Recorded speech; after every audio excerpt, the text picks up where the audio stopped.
Le Zohar de ce matin, Parashat Bamidbar, Ishal Diglo Berotot le Bet Avotam Yachanu Bet Israël. Chaque tribu avait son drapeau dans le désert. Chaque tribu avait son drapeau. Et chaque drapeau avait une couleur différente. 12 drapeaux, 12 couleurs différentes, 12 images différentes.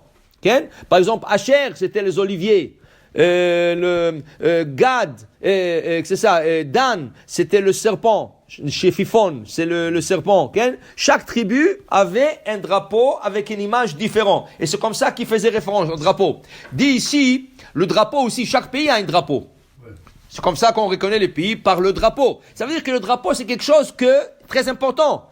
Tu te connectes avec le drapeau. Il y a un dessin. Il y a un emblème. Ça peut être un emblème. Comment? Avodah Zarah seulement si c'est dragon.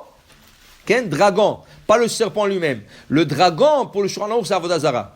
Mais le signe qui ont été donnés à Am Israël, c'est des signes par Hachem. Par la bénédiction de Yaakov.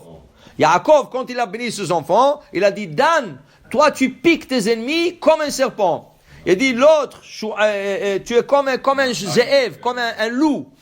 L'autre, il a dit, Yehuda, gour arié, tu es comme un lion. Alors, le signe qui ont été donné de la Torah par Yaakov à ses enfants, c'est les emblèmes qui sont devenus sur leur drapeau.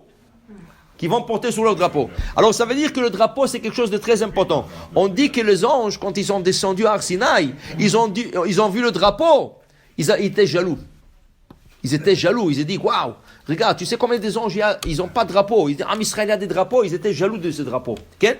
Ici il dit le soir, chacun il a son drapeau. Quel est le drapeau de la personne, personnellement? Okay? Il dit deux choses. D'abord, étude de Torah. Quand tu étudies la Torah, regarde, il dit Rabbi Azar, fils de Rabbi Shimon Bar Yochai, il dit, tu sais, quand tu étudies la Torah, du coup, Akadosh Baruch Hu, avec tous les anges en haut, Akadosh Baruch Hu dit, sheket. Écoutez, qu'est-ce qu'il est en train de dire celui-là? Écoutez.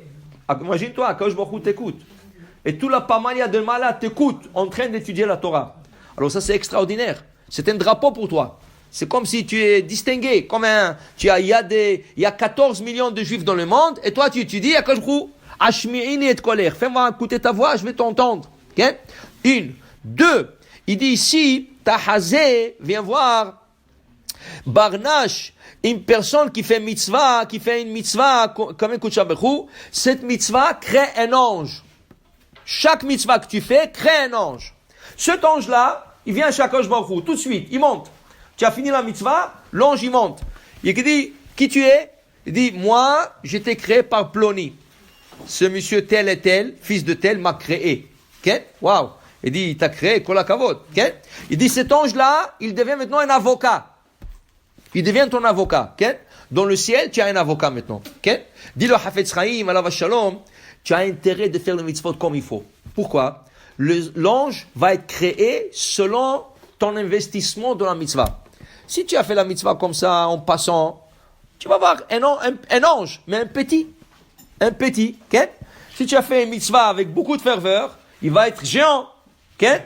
Si tu l'as fait à moitié la mitzvah, l'ange va être handicap. Il va lui manquer un pied ou une main. Maintenant, il dit, regarde, c'est quoi? Tu vas me dire, mais c'est pas grave. Un ange, c'est un ange, oui. Non, c'est grave.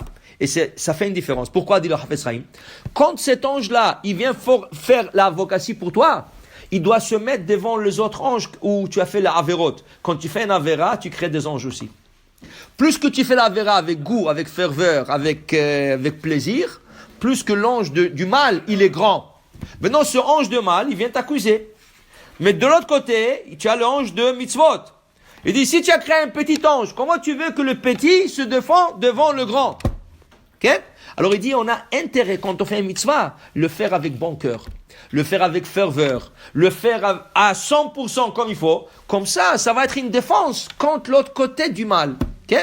Alors il dit ici, le Zohar, ce matin, il dit, Ashrem Israël, heureux sont Israël, heureux sont les hommes okay, qui sont en train de créer des anges par leurs actions. Okay? Maintenant, qu'est-ce qui arrive? Regardez, qu'est-ce qui arrive extraordinaire. Il te dit, tu as créé un ange noir. Un ange qui est pas bon. Le jour que tu fais tchouva, tu prends cet ange et tu le retournes ton avocat. Il change. Il change. Tu peux le changer. tu le prends cet ange et tu fais un mitzvah, tu fais tchouva. Quelqu'un a mangé un non kosher. Il a mangé, il a créé les pauvres, il a créé. Du coup, il dit, moi, je vais manger maintenant kasher 100%, glad kosher, halav Israël, tout ce que tu veux, Bet Yosef, tout ce que tu veux. Tout le mal qu'il a fait, tous ces anges qu'il a fait, maintenant, tu es en train de le retourner en ange de défense. Okay? Alors, c'est extraordinaire. Alors, peut-être tu as fait des grands anges, forts, noirs, mais ceux-là, ils vont devenir de grands blancs pour te défendre. Pour dire blanc. Mais Grand, c'est ça? La même taille, il reste la même taille, sûrement il tourne pour le bien. Alors, ça veut dire qu'on a intérêt de faire tchouva pour retourner toutes nos mauvaises actions à des bonnes actions, à des bons défendants. Bon, Amen, ve Amen.